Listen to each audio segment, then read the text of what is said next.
ఇప్పుడు ప్రెజెంట్ జరుగుతున్న situations Dharmasthali crime. దాని మీద మీ ఒపీనియన్ ఏంటన్నా? గత 2-3 రోజులుగా ఒక పెద్ద వార్త వైరల్ అయింది. అసలేం జరిగిందనేది పెట్టి కొత్త అంశాలు చెప్పుకుందాం ఈ కేసులో. అసలు జరిగిందేంటి క్రోనలాజికల్ ఆర్డర్‌లో వస్తే, ఒక వ్యక్తి పోలీస్ స్టేషన్‌కొచ్చి, లాయర్‌లతో సహా పోలీస్ స్టేషన్‌కొచ్చి, ఆఫ్టర్ లాంగ్ టైమ్ నేను బయటకొస్తున్నాను. ఒక విషయం గురించి చెప్పాలనుకున్నాను అన్నాడు. ఎవరు నువ్వు అంటే, నేను ఒక ఈ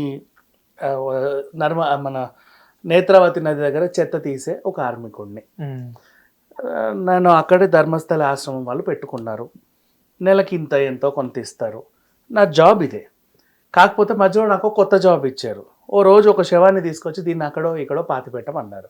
ఏంటి అని అడిగితే ఏం చెప్పారు, ఓ అనాథ శవం అట్లా అట్లా కొట్టుకొచ్చింది ఎనబడేయండి అన్నాడు. సరేలే అయ్యో పాపం ఎవరిది ఏకతల్లి కన బిడ్డో పడేశారు. నెక్స్ట్ డే ఇలాంటిది ఒకటి. తర్వాత ఇలా తరచూ వస్తున్నాయి. అందులో మొహం మీద యాసిడ్ పోసిన ఒక అమ్మాయిది వచ్చింది, బట్టలు లేకుండా ఒకరిది వచ్చింది, ఒక పాప విత్ స్కూల్ బ్యాగ్ వచ్చింది. ఇట్లా వస్తున్న వాళ్ళని దారుణంగా హింసించినట్టు, కుర్చీకి కట్టేసి కొట్టినట్టు, గొంతు నులిమినట్టు, ప్రైవేట్ పార్ట్స్ని చిదిమేసినట్టు, ఇలాంటివన్నీ వచ్చాయి.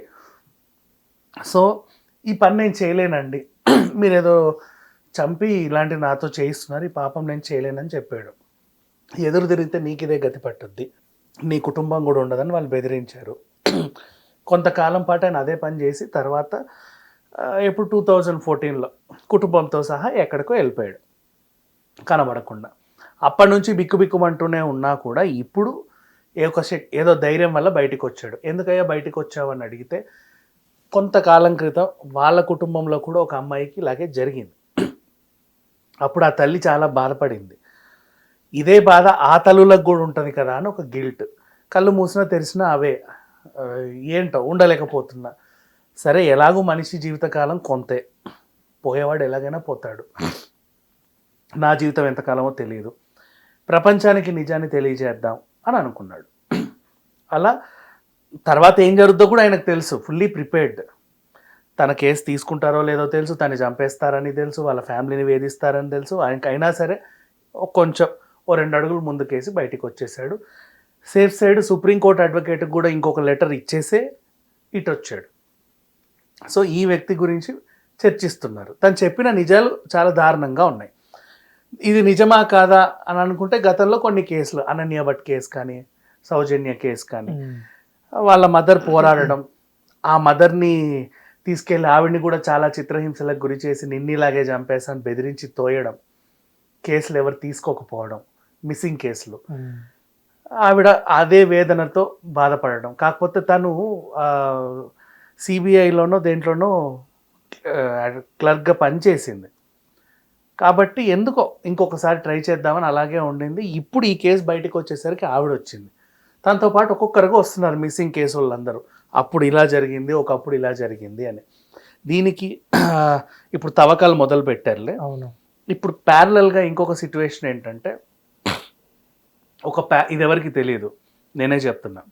ఒక పారానార్మల్ డాక్టర్ వచ్చాడు బయటికి. తనేం చెప్పాడంటే, నాకు ఈ మధ్యకాలంలో కొంతమంది క్లయింట్స్ వచ్చారు, పారానార్మల్ డాక్టర్ అంటే దయ్యాలు తరిమి కొట్టేవాళ్ళు, దాని దగ్గరికి ఎందుకు వస్తాడు, ఏదో ఆత్మ నన్ను వేధిస్తుంది అని అంటారు.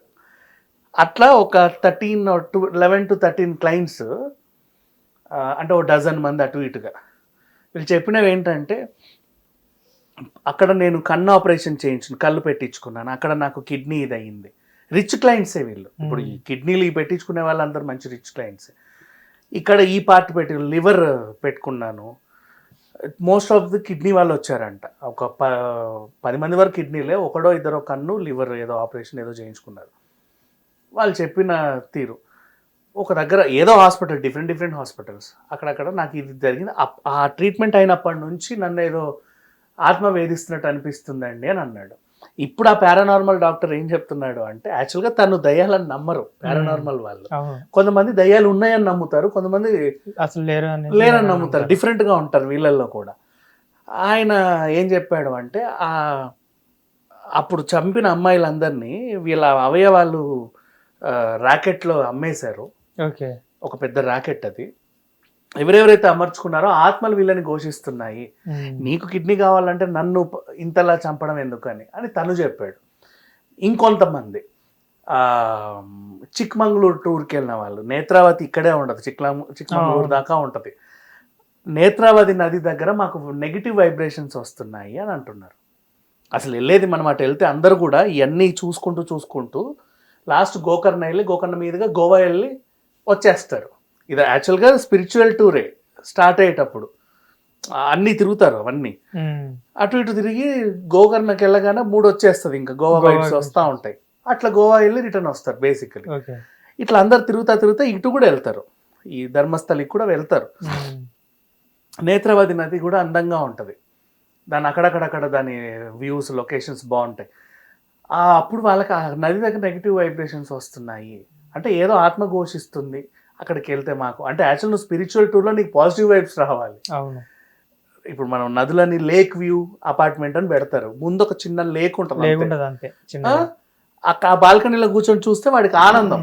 అందుకు ఆ లేక్ వ్యూ అపార్ట్మెంట్ ఫ్లాట్స్కి రేట్ ఎక్కువ మామూలు అపార్ట్మెంట్స్ కంటే. అంటే ఆ వాటర్ని చూస్తే జస్ట్ ఆ లేక్ వల్లే దానికి డిమాండ్ ఎక్కువ ఉంటుంది. సముద్రం దగ్గర వాటర్ ఫాల్స్ దగ్గరికి ఎందుకు వెళ్తాం, ఒక మంచి ఆహ్లాదం. కానీ నేత్రావతి దగ్గరికి వెళ్తే నెగిటివ్ వైబ్రేషన్స్ ఎందుకు వస్తున్నాయి అంటే ఆ కేసులు కొన్ని ఉన్నాయి మళ్ళీ. ఇట్లా బోల్డ్ అని కథలు ఒక్కసారిగా వచ్చేస్తున్నాయి బయటికి. సో అక్కడేంటి చాలా మందిని తవ్వారు, ఏం చేశారు, ఆ బాడీ పార్ట్స్లలో కూడా కొన్ని బాడీ పార్ట్లు మిస్సింగ్. అంటే ఫస్ట్ అమ్మాయిలు కిడ్నాప్ అవుతున్నారు, కిడ్నాప్ అయిన అమ్మాయిని బాడీ పార్ట్లు తీసేస్తున్నారు. ఎలాగూ బాడీ పార్ట్లు తీసేసే అమ్మాయి కాబట్టి రేపులు చేస్తున్నారా, లేదా రేపులు చేయడానికి అమ్మాయిలని తీసుకెళ్ళి ఎలాగూ వీళ్ళని చంపుతాం కదా, చంపే బదులు ఈ పార్ట్లు అమ్ముకుందాం అనుకుంటున్నారా తెలీదు. బట్ ఆ పార్ట్స్ కూడా మిస్సింగ్, ఇదొకటి జరిగింది. సో ఇంత పెద్ద ఘోరం యాక్చువల్ చెప్పంటే ప్రపంచ చరిత్రల్లో టాప్ 5 స్టోరీస్లో చెప్పుకోదగ్గ స్టోరీ ఇప్పుడు ఇది ఇండియాలో జరిగింది. మన దేశంలో జరిగిన చాలా దారుణమైన ఘటనల్లో ఇదొకటి. అంటే ఎట్లా అంటే ఇప్పుడు అన్ఎక్స్పెక్టెడ్ ప్రమాదవశాత్తు అప్పట్లో కేదార్నాథ్లో వరదలు వచ్చి చాలా మంది చనిపోయారు, కొన్ని మంది సునామీ వచ్చినప్పుడు చాలా మంది చనిపోయారు చూడు. అది కూడా ప్రకృతి విపత్తే మాట్లాడుకున్నా కూడా, కానీ ఇది చాలా పెద్ద ఘోరం. కొన్ని వందల శవాలు కొన్ని ఏళ్ల పాటు. అండ్ ఇక్కడ కట్ చేస్తే లాస్ట్ తన వర్క్ ఆగింది ఎప్పుడు 2014. 2014 నుంచి ఇప్పుడు 2024 కూడా మళ్ళీ 11 సంవత్సరాలు అయింది, ఇంకో పుష్కర కాలం అయింది. మరి ఈ పుష్కర కాలంగా ఏం జరిగింది, ఈయన డ్యూటీలో అక్కడ ఇంకొకడు ఎవడు జాయిన్ అయ్యాడు, వాడెంతమందిని పూడ్చాడు అనేది తెలియదు. అట్లా ఇప్పుడు ఇతనే ఒక 500 వరకు లెక్కలేస్తున్నాడు, ఈ 10 ఏళ్లలో ఇంకో 500 కూడా అవుతాయి కదా. అంటే కనీసం ఒక 1000 మంది వరకైనా చంపుంటారు. అందరు కన్నపిల్లలే, వాళ్ళందరూ మిస్సింగ్ కేసులు. కేరళ నుంచి ఎక్కువ వస్తారట ఇక్కడికి. ఇప్పుడు ఇంకోటి చూడు, కేరళలో అమ్మాయిలు మిస్సింగ్ అనేది ఇది అప్పుడు చెప్పారు. దానికి ఆ సినిమా ఎండింగ్ ఏమి ఇచ్చారు, లవ్ జిహాద్కి ఇచ్చారు, ఎటో వెళ్తున్నారని. ఆంధ్రాలో అమ్మాయిలు మిస్సింగ్ పవన్ కళ్యాణ్ దాన్ని ఎవరు చెప్పలా, బట్ కొన్ని లెక్కలు ఉన్నాయి. అంటే అన్ని రాష్ట్రాల్లో మిస్సింగ్ కేసులు ఉన్నాయి. వీళ్ళందరూ కూడా అటువైపు వెళ్తారు. నిజంగా ఇప్పుడు నువ్వు గోకర్ణకు అటు వెళ్ళే వాళ్ళు ఖచ్చితంగా ధర్మస్థలకి వెళ్తారు, ఒక చూపు ఏందో అది కూడా వెళ్ళాం కదా, వెళ్ళేసి వద్దాం అన్న దాన్ని. మనం తిరుమలకి ప్లాన్ చేసుకుంటామా, ప్లాన్ చేసుకున్నప్పుడు పక్కనే కానీ కాళహస్తి, ఇటు కాణిపాకం, అటు అదేదో కళ్యాణం ఎట్టు పెళ్ళవుతుందంట అనేది, ఈ కింద తిరుచానూరు అమ్మవారు, ఇవన్నీ చూసుకుని వెళ్తాం కదా. డైరెక్ట్ తిరుమల కొండకైతే దిగేసి వెళ్ళిపోవుగా, అంతే కదా, వెళ్ళాం కదా. ఈ టూర్ కూడా అంతే. ఇట్లా కొన్ని అవన్నీ తిరుగుతూ ఉంటారు అటన్ని, కూర్గు ఇవన్నీ కూడా అటే ఉంటాయి. సో ఏం జరిగిందో మొత్తానికి ఇక్కడ రేగింది మాత్రం సంచలనాత్మకమైన వార్తలు. దీంట్లో బోల్డ్ అని కథలు వస్తున్నాయి. ఇప్పుడు ఇటు దయ్యాల కథలు పుట్టించే వాళ్ళు కూడా ఉన్నారు. అంటే వాళ్ళు నిజం చెప్తున్నారు అబద్ధం చెప్తున్నారు మనకు తెలియదు. మోస్ట్లీ అయితే ఇవి ఇన్ని ఆత్మలు. ఎన్ని కంప్లైంట్స్ వస్తాయి ఇప్పుడు చూస్తుంటే. వాళ్ళకి ఏంటంటే ఒకటే బాధ, ఓ చిన్న ఎముకో ఇస్తే అంత్యక్రియలు చేసుకుంటామని. స్పిరిచువల్ హెడ్స్ ఏం మాట్లాడుతున్నారంటే మనిషి పుట్టుకకి చావుకి ఒక ఇది ఉన్నప్పుడు ఆ సరిగ్గా ఖననం అనేది కూడా జరగాలి. ఆ బాడీకి కొన్ని కర్మలు రాసి పెట్టి ఉంటాయి, అది జరగకుండా ఆత్మలు అక్కడక్కడే తిరుగుతున్నాయి అనేది స్పిరిచువల్ హెడ్స్ చెప్తున్నారు. సో ఇట్లా ఇన్ని కథనాలు ఉన్నాయి. ఇప్పుడే తవ్వకాలు మొదలు పెట్టారు. ఈ రాత్రికో రేపటికో మిగతా విషయాలన్నీ తెలుస్తాయి. మీరు ఇంకో టాపిక్ తీసుకుని వచ్చారు. ఈ టాపిక్ మాట్లాడుతూ పవన్ కళ్యాణ్ గారిది, అది మన పవన్ కళ్యాణ్ గారు అధికారంలో లేనప్పుడు ఇలా అమ్మాయిలు మిస్ అవుతున్నారు, నేను అధికారంలో రాగానే తీసుకొని వస్తాను వాళ్ళందరినీ అనేసి అన్నారు. అది ఎంతవరకు వాస్తవం? ఇప్పుడు దాకా ఒక్కళ్ళని కూడా తీసుకొని రాలేదు. అండ్ పర్వాలేదులే, ఇప్పుడు ఒక కంప్లైంట్ రేజ్ అయింది, ఆయన కూడా అధికారంలో ఉన్నాడు, హీ కెన్ ఆస్క్ కదా. ఇప్పుడు తను ఉన్న స్టేటస్ గొప్పదే. సో మా దగ్గర కూడా కొంతమంది అమ్మాయిలు మిస్ అయ్యారండి అని ఒకసారి వాళ్ళందరినీ జల్లడ పడితే అందులో ఎవరైనా ఈ టూర్ కి వెళ్ళుంటే, ఈ టూర్ కి వెళ్ళాక వీళ్ళు కూడా మన ఏపీ వాళ్ళు కూడా ఇటువైపు వెళ్ళారా వెళ్ళి అక్కడ మిస్ అయిన వాళ్ళ లిస్ట్ తీసుకుంటే ఒక 10 మంది లిస్ట్ దొరికినా సంతోషం. అంతే అట్లా. ఓకే, థ్యాంక్ యూ అన్న. హిట్ టీవీ యాప్, ఇందులో short news, live news, entertainment shows, movies, digital magazines తో పాటు మీ జిల్లా వార్తలను కూడా ఫ్రీగా చూడొచ్చు. ఇంకెందుకు ఆలస్యం, వెంటనే హిట్ టీవీ యాప్ ని డౌన్లోడ్ చేసుకుని ఫ్రీగా ఎంటర్టైన్మెంట్ పొందండి. Hit TV app. Hit TV app. Please download hit TV app. Hit TV యాప్ని ఫ్రీగా డౌన్లోడ్ చేసుకొని ఎంజాయ్ చేయండి. మీకు నచ్చిన ఎంటర్టైన్మెంట్ కోసం హిట్ టీవీ యాప్ ని ఫ్రీగా డౌన్లోడ్ చేసుకుని ఎంజాయ్ చేయండి. హిట్ టీవీ యాప్ని డౌన్లోడ్ చేసుకుని ఆస్వాదించండి, ఆశీర్వదించండి. ఇంతమంది సెలబ్రిటీలు హిట్ టీవీ యాప్ ని డౌన్లోడ్ చేసుకోండి అని చెప్తున్నారంటే ఎంత మంచి యాప్ ఆలోచించండి. అమెరికా అమెరికా అమెరికా అమెరికాలో చదవాలనుకునే వాళ్ళకి విశ్వసనీయమైన పేరు మన శౌర్య కన్సల్టెన్సీ.